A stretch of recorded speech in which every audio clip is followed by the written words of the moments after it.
ዛሬም ፍጥጫው ቀጥሏል። የጦርነት ነጋሪት እየተጎሰመ ነው።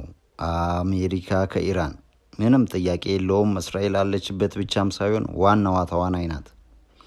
ለዛም ነው አያቶላው አንዳች ቢተኮስብን ጦርነት ቢቃጣብን እስራኤል ላይ የሚሳኤል ናዳ እናዘንባለን ሲሉ የሚደመጡት። ያ ደግሞ ቀላል የማይባል ጉዳት እስራኤል ላይ ማድረሱ ስለማይቀር አሜሪካኖቹና ሞሳድ የተጠና ጥቃት ለማድረስ ጊዜ እንደሚያስፈልጋቸው ይነገራል።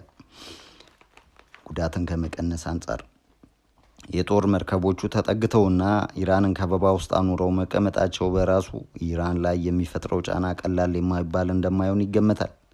በዛ ላይ መላው ሀገሪቱን ከናጠው የቅርብ ጊዜ ህዝባዊ ተቃውሞ ገና በቅጡ እንዳላገገመች ልብ ይሏል። አያቶላ ካሚኒ አገራቸውን ጥለው ይሰደዳሉ? የአሜሪካኖቹ ፍላጎት ነው ወይስ እየተዋጉና እያዋጉ በተደበቁበት ዋሻ ይያዛሉ?